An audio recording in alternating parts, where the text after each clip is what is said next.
আপনারা দেখছেন এগিয়ে টিভি আর আমি আপনাদের সঙ্গে আনোয়ার।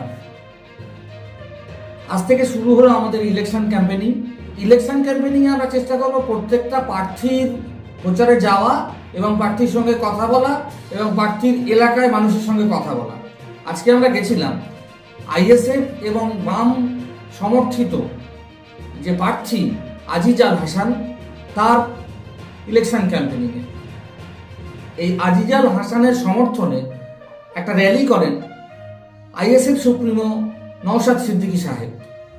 তো প্রথমে আমরা কথা বলে নিই প্রার্থীর সঙ্গে, তারপর দেখাবো নওশাদ সাহেব কি বললেন।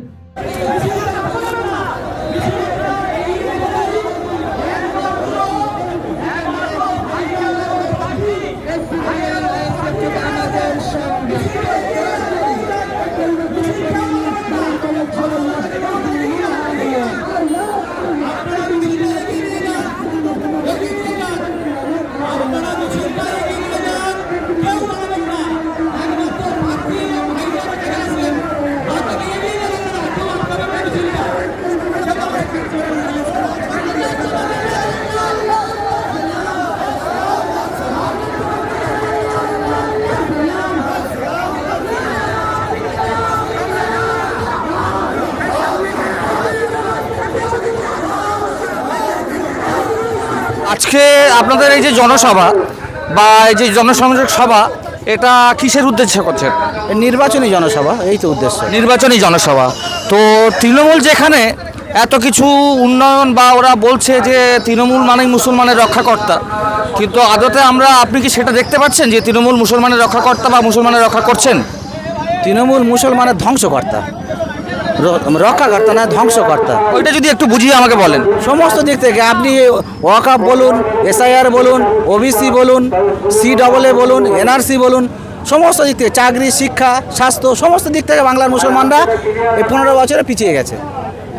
2011 থেকে 2026 এই 15 বছরে বাংলার মুসলমানরা সবচেয়ে বেশি অবহেলিত, লাঞ্ছিত, বঞ্চিত, অবহেলিত বাংলার মানুষ। তো এই যে এসআইআরটা হয়ে গেল, মাননীয় মুখ্যমন্ত্রী বলেছিলেন, আপনারা মনে আছে যে এসআইআর আমার লাশের উপর দিয়ে করতে হবে, এসআইআর হতে দেব না। কিন্তু সেই এসআইআরে বিশেষ করে মুসলমান সম্প্রদায়ের মানুষের কিভাবে হ্যারাস করা হচ্ছে এটাও আপনার মনে হয় চোখে পড়েছে। এ বিষয়ে আপনাদের দলের স্ট্যান্ডটা কি? উনি যেটা বলেন আমি করতে দেবো না, সেটা সবচেয়ে আগে উনি করেন। ঠিক আছে, উনি বলেছিলেন ওয়াকাফ আইন এখানে আমি হতে দেবো না, উনি পাল্টি মেরে সেই ওয়াকাফ আইন এখানে করেছেন। উনি বলেছিলেন এসআইআর হতে গেলে আমার রক্তের উপর দিয়ে করতে হবে, উনি সেটা মেনে নিয়েছেন। এখন ভাইপো কি বলছে অভিষেক বন্দ্যোপাধ্যায়, যে যদি একটা বৈধ ভোটারের নাম বাদ যায় 1 লক্ষ লোক নিয়ে আমি দিল্লিতে গিয়ে নির্বাচন কমিশন ঘেরাও করব। করেছে কি? এত লক্ষ লক্ষ মানুষকে বাদ দিয়েছে। ফাঁকা বলি, ফাঁকা আওয়াজ, বাংলার জনগণ আর বিশ্বাস করে না। 2026-এ পতন অনিবার্য সরকার। তার মানে আপনি বলতে চাচ্ছেন তৃণমূল মুসলমানদের ঠকাচ্ছে? অবশ্যই ঠকাচ্ছে, শুধু মুসলমান নয়, সমস্ত বাংলার মানুষকে ঠকাচ্ছে। শিল্প নেই, কলকারখানা নেই, কিচ্ছু নেই, শুধু একটা শোকেস, সাজানো একটা বাগান, সাজানো। এই রাস্তার লাইট, এটা কোনো উন্নয়ন?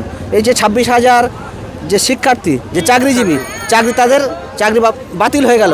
মাদ্রাসা শিক্ষক সার্ভিস কমিশনের যারা ছাত্ররা, যারা মানে চাকরিজীবীরা বছরের পর বছর, মাসের পর মাস রাস্তায় আন্দোলন করে তারা আন্দোলন তুলে নিতে বাধ্য হয়েছে। কিছুই নেই, বাংলা 15 বছরে ধ্বংসস্তূপে পরিণত। ফুলে ফেপে উঠেছে কারা? যারা তৃণমূলটা করে, তৃণমূলে যারা এইসব লোকাল লেভেল আমচা চামচা গুন্ডারা, এরাই হচ্ছে ফুলে ফেপে উঠেছে, উন্নতি হয়েছে এদের।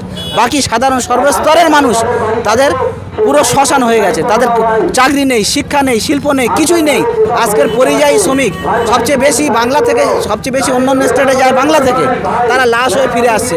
মুখ্যমন্ত্রীর কোনো উদ্যোগ আছে কি? কিছুই নেই। সুতরাং এই ভাঁওতাবাজি, মোদি দিদির সেটিং বাংলার জনগণ বুঝে গেছে। তাহলে আপনি বলতে চাইছেন মোদি দিদির সেটিং চলছে, কিন্তু তৃণমূল বলছে যে আইএসএফ বিজেপির ভোট কাটুয়া হয়ে কাজ করছে তৃণমূলকে হারানোর জন্য। আচ্ছা, উনি যে আসামে 33টা সিট দিলেন, ওখানে তো কোনো সংগঠন নেই, উনি কার সুবিধা করতে গিয়েছেন ওখানে? আমরা একটা গণতান্ত্রিক দল, তা আমরা কি বসে বসে তাস খেলবো না লুডো খেলবো? আমরা তো নির্বাচনে লড়বো, তাই না? তাহলে আমরা ভোট কি কারোর বাপের কেনা সম্পত্তি নাকি? তৃণমূলের ভোট মানেটা কি? তৃণমূল কোথা থেকে ভোটগুলো পেয়েছিল? একসময় এই মানুষ বামেদের সমর্থন করতো, 15 বছর টিএমসিকে সমর্থন করেছে। এই মানুষ আবার ঘুরে যে উন্নয়ন করতে পারবে না তাকে ফেলে দিয়ে আবার নতুন কাউকে আনবে। তো ভোট তো কারোর কেনা পৈতৃক সম্পত্তি নয়। এই সমস্ত কথাবার্তা বেকার কথা, মানুষের মগজ ধোলাই করা, এগুলো মানুষ আর বিশ্বাস করে না। ঠিক আছে, আমাদের চ্যানেলের পক্ষ থেকে আপনাকে অসংখ্য ধন্যবাদ রইল, সেই সঙ্গে শুভেচ্ছা রইল আপনার ভবিষ্যতে রাজনীতির পথে। ধন্যবাদ।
শিক্ষা, স্বাস্থ্য, কর্মসংস্থানের কথা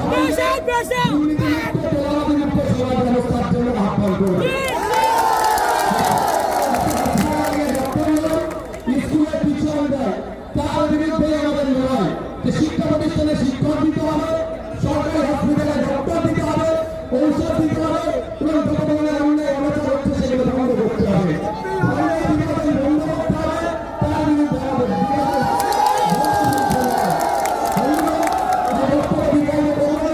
আমি শুধু আপনাদের এটুকুই বলবো, তৃণমূল চাইছে মাসে 1500 টাকা দিয়ে একটা ছেলেকে বেকার রাখা।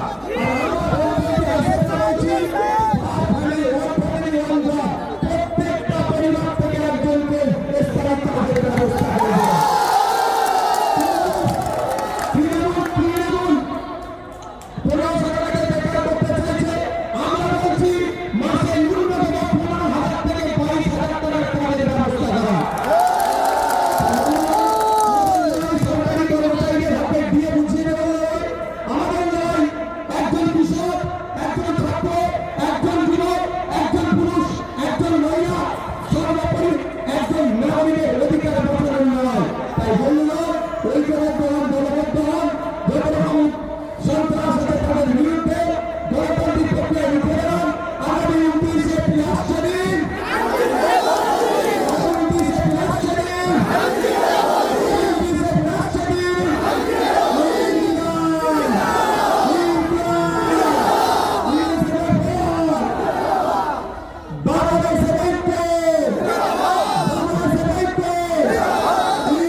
এই ভোট কিন্তু খুবই গুরুত্বপূর্ণ।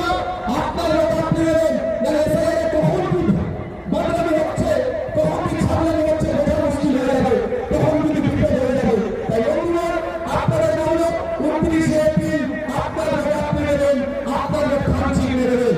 এখানে মহারাজ পূর্বে কাজটা করে দেওয়া ছিল, এটা বর্তমান মহারাজ পশ্চিম খামচি আছে, মহারাজ পূর্বে আছে।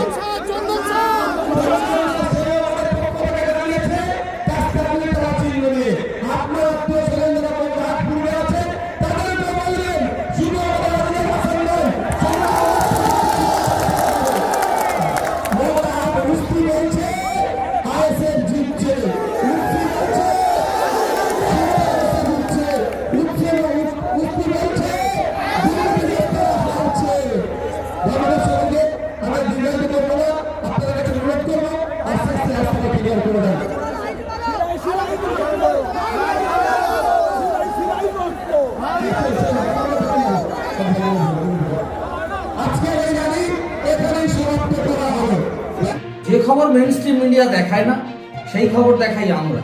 তাই সমস্ত অজানা খবর জানতে চোখ রাখুন আমাদের ইউটিউব চ্যানেল।